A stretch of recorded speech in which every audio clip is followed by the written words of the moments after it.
Welcome back to the Eric Krown Crypto channel. Wishing you a happy and healthy start to this nice Sunday morning over here. A bit of a macro Sunday, of which we'll only be focusing on kind of like the short-term macro, if that even makes sense. What I mean by that is basically the next like month and a half. Of course, I do want to save the super macro, like the very, very long term, for this next monthly closure, as a lot of things are going to be a little bit more clarified by that time. So with that in mind, I think it would be best to just jump right on into it. I've been actually very, very active on Instagram recently, just kind of posting short-term updates there on the stories feature, and then also doing like some Q&As, which I think is like a good place to be handling that, especially now that we haven't really been doing the live streams for a while. Kind of handles that, that pre-stream shit talk, which is fun, but I figure it's just better for right now. Anyways, with that in mind, let's start it off here with the short-term timeframes for Bitcoin. Putting back on the drawing tools, we see pretty much the exact same thing as what we saw yesterday. Bitcoin officially came down to the bottom side of the range. 22,200 was our magical number right there, the 382 fib, and did hold. And this is actually very, very important right now because as Bitcoin does build its nice girthy green diddle off that nice short-term support, we do see several drives of hidden bullish evidence. Now, contrary to yesterday, this is actually a pretty damn good read over here, accompanied by a few other things as well, of which we can go check out. I believe it's on this chart. Yes, indeed it is. The 4-hour time frame stochastic momentum is also trading up simultaneously alongside that hidden bullish divergence at 22,130. So as long as Bitcoin's above there, we do see a bit of a momentum pivot off the bottom side of that range, which is good. Also off the 382, and even the 4-hour jewel has lost its downside curvature for right now as well. It's not necessarily an upside signal just yet, but obviously that needs to proceed before an upside signal is possible. And this is all within the context of a low volatility swing at the current lows. So it's still the same thing as yesterday, in the case that as long as Bitcoin's above 22,200 and below about 33,600, nothing really new has happened. Sorry, make that 23,750. Did I say 33,000? What I mean is 23,750, basically the high of what we saw on the 22nd of this month. And of course, a break below, and yes, I would still be saying the same thing as yesterday. Ultimately, a move back down around about 21,000 bucks with a bounce along the way somewhere around about 21.6. I do think that's a little bit less likely right now. I do think that upside is a little bit, or at least another short-term try to the upside is a little more likely here. And then, of course, a breakout would be defined as a 4-hour time frame closure above 23,750, thus implying, probably continuation move somewhere closer to 25,000 bucks. Now, if you did, I only call this out in jest right now, but what do we have right here as far as formations go? Well, we actually do have a bit of a falling pizza right here. Now, I want to at the outset say that these have a very low hit rate from what I've observed, like lower than 40%. I believe it's even lower than 30%, although I haven't done these tests in a long time now. So ultimately, these sort of falling pizzas or falling wedges used to be very, very popular, but I suspect that people finally found out that they either didn't work or they just kept on getting wrecked playing them. But there is a technical chart to be made off of it. I'm just curious what would kind of be implying right here, as yes, that would be upon a breakout, a move back around our current highs from this consolidation. Again, I'm not a big fan of these. I'd go a lot more off of horizontals in this case. And while we do see momentum also kind of pointing a similar picture, I do like the confluence right there. But again, it only ever matters when it comes to patterns, the actual break of a boundary in this case. And it really comes down to trend, and in this case right here, again, below 22,200, same thing as yesterday, looking for that move back down above about 23,750. Then yes, I do look for that next move, probably somewhere closer to 25, maybe even 25,500-ish region before another short-term, medium-term time frame consolidation move. Anyways, within the context of our current price action, I do put the ball in the Bulaw's court for all of the reasons that we stated earlier, as long as, again, Bitcoin is above 22,200 below there. That's where things do start to change around. Anyways, now that we got through the lower term timeframes in record time, actually, do we have anything over here?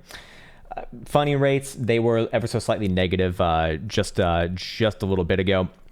Now they're 0%, so we don't really have an edge on that, but they actually still have been have been pretty damn consistent. In fact, I'll actually be coming up with a strategy that I'll be posting perhaps later on YouTube, maybe in like the next month or so. There's a lot of things that I want to get out before then in the way. All right, sweet. So now that we've gotten through that, I did want to match up the topside resolution here at that 23.5, 23.7 region with the daily momentum pivot, which you'll notice currently is actually down down. Now this is down within the context of the bullish control zone, but will turn up with any sort of a closure above 23,800. Sorry, I don't know why I'm having so much difficulty saying these numbers. I think it's dyslexia, but it's undiagnosed dyslexia. Probably have autism as well, and everything else under the fucking sun, huh? But yes, any sort of a closure above there, obviously that would not just be a range resolution, but also momentum pivot as well. Very likely going to see a greater move past 25 at that point. But I want to reiterate my long-term stance that while I do think Bitcoin can trade north of here, I don't think that this is like the low just yet, or even if it is a macro low, it's probably going to take a long time for this one to really be confirmed, and probably does imply a few more tests somewhere reasonably close around to our current lows. But for right now, I do still favor this. And then of course, I wanted to bring out this chart as well right here, also in favor of a bit of upside continuation. So in this case, we'll bring up the good old Dixie chart. I haven't spoken about this one since probably last week. And what do we see? We do see that it is finding a short-term high right here. Now we did have targets up to about the 110 level, and thus far our current high of this rally is 109.3 basically, and so it's close enough in this case. I think very obviously so. Now again, similar to Bitcoin, it's like or inverted of Bitcoin, I don't think that this one is done necessarily just yet to the upside. Long term, I do still think that there is more upside to go actually,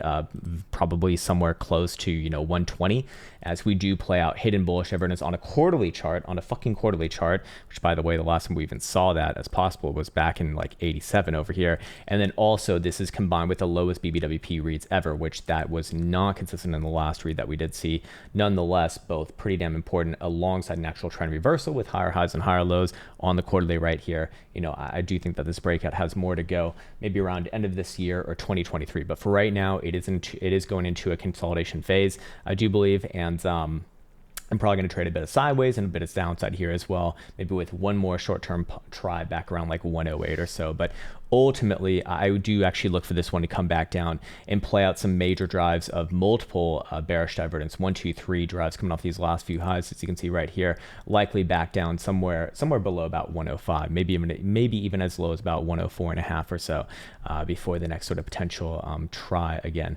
But for right now, also should denote that the weekly RSI is printing bearish divergence. So I do believe that likely helps out Bitcoin, in these next couple of weeks here, as it does kind of resolve that.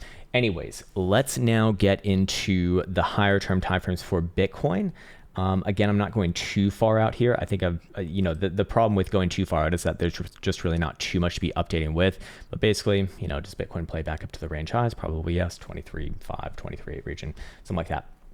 All right, cool. So where do we want to start off with this one? Let me just reference my notes over here. Okay, actually, before we address that, let's go over here to the weekly stochastic momentum oscillator, and I just wanted to note that the weekly stochastic is about to turn up for the first time on spot price action basically since February of this year. Now February was admittedly a failed bounce. This was a pretty impressive bounce, however, but a failed bounce nonetheless before a continuation lower. That was about 43.35% off the lows. The time before that, where we saw weekly stochastic momentum within this range over here, very, very low. Let me pull up this chart over here, get rid of all of this as well, was actually the bear trap that we did see in July, the macro bear trap that we saw of July last year, before Bitcoin went from about 30,000 all the way to, $70,000.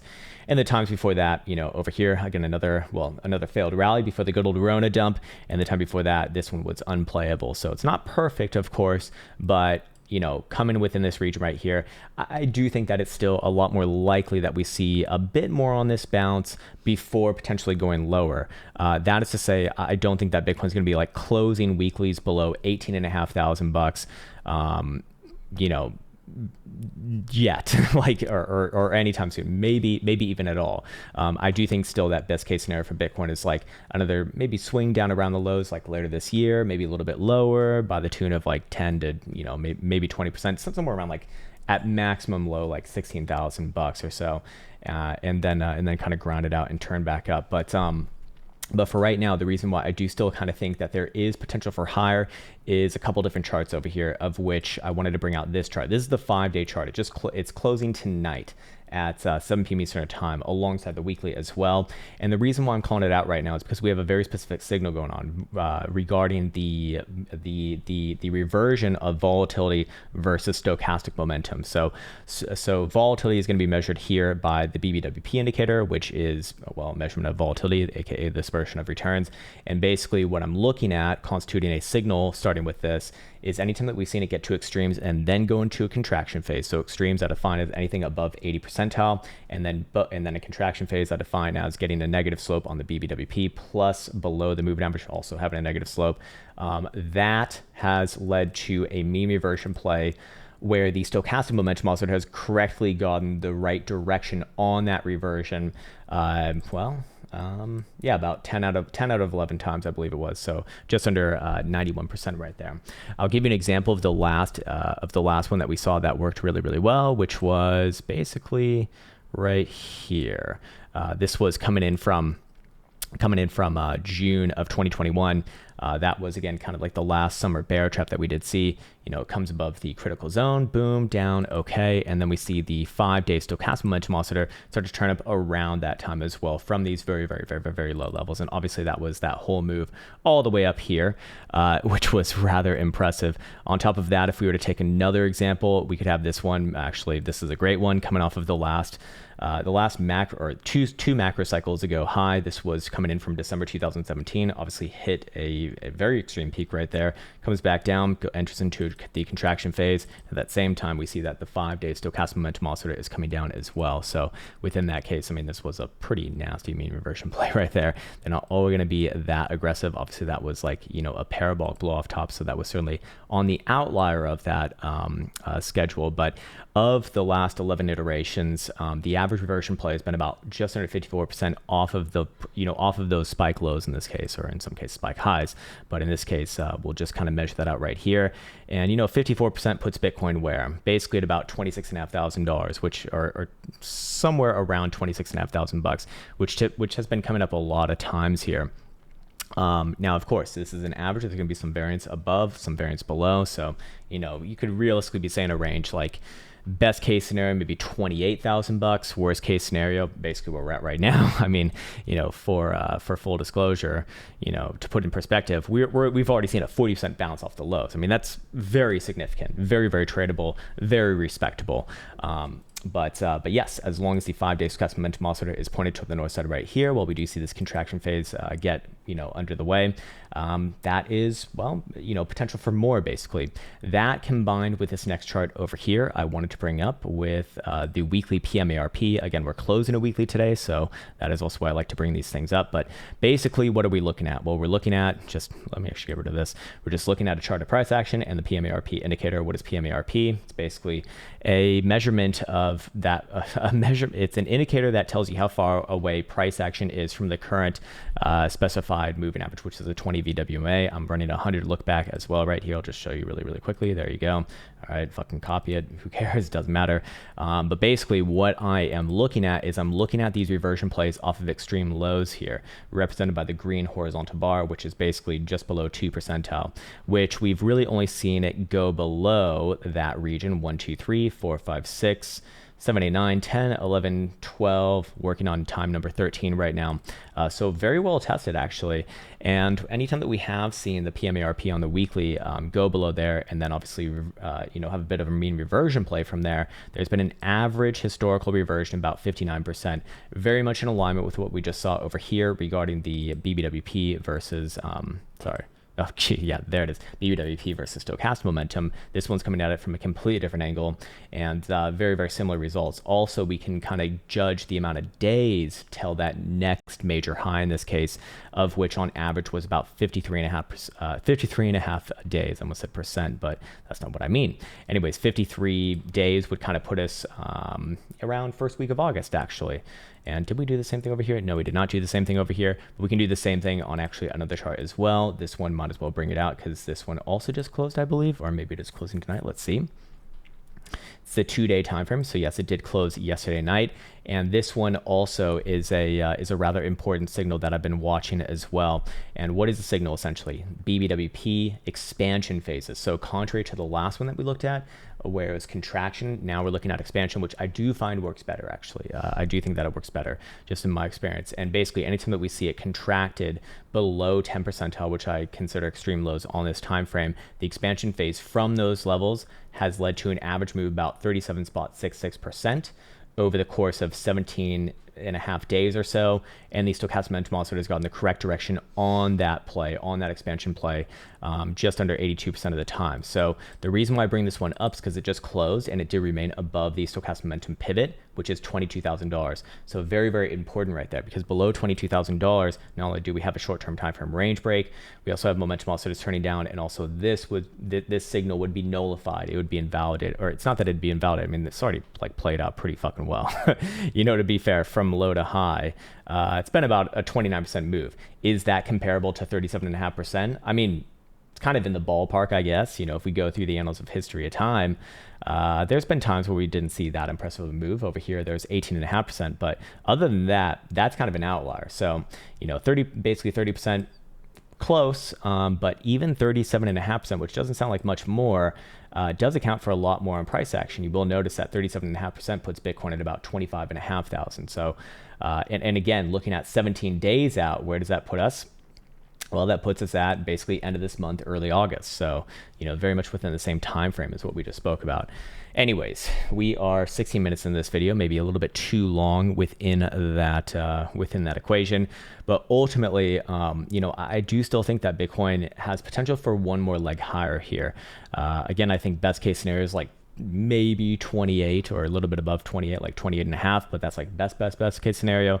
Worst case scenario is obviously Bitcoin just dumps through 22,000 like right here. Definitely possible, but I do think that at least short term, it looks like Bitcoin wants to give one more try to the upside. So I'd favor that until proven otherwise. And what I think is the most interesting thing actually is Ethereum.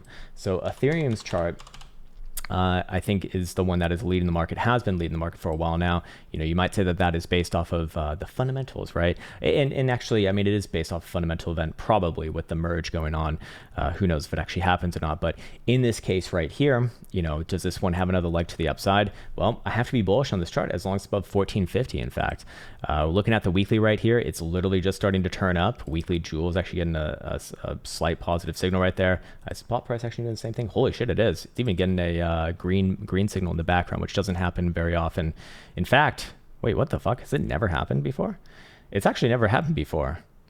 Interesting. Usually on lower term timeframes, when you can actually backtest that, that's a pretty damn good signal. But on a time frame like this, just hasn't had enough history, I guess, to populate that, which is rather interesting. Anyways, Ethereum, could very, very easily trade up to like 1850, maybe even 2000 plus. Before then, again, I still think that these are, ultimately bear market rallies, but again, got to favor strength when strength is being shown right now. And if we do go reference stochastic momentum on Ethereum, decent here, remains the upside above about a 1,000, which it's well above right now with, just hours left till closure. 5 days, same thing as well. So ultimately, I do kind of favor probably one more try to the upside and then come back to it later. So again, short-term time frame range is the same as before, but we saw a move back, we saw a move down to support, probably going to bounce, same thing, and yeah. I think that is a good place to be leaving it off. I will quickly and subtly show good old Bybit. Bybit has their lovely promotion going on right now where you pay 0% on maker fees if you use the link in the description below. What do maker fees essentially mean? It means that, well, if you get filled on a limit order that is not at market value, then you basically don't pay any fees, which is a pretty fucking good deal, to be quite frank with you. Gives you like 30 days of that upon signing up, and I think that goes until the end of the month. All right, sweet. I'll be signing off now. I want to wish you much love. I'm wishing you much love. Don't fucking know my words today. Much love, and see you hopefully soon. Take care.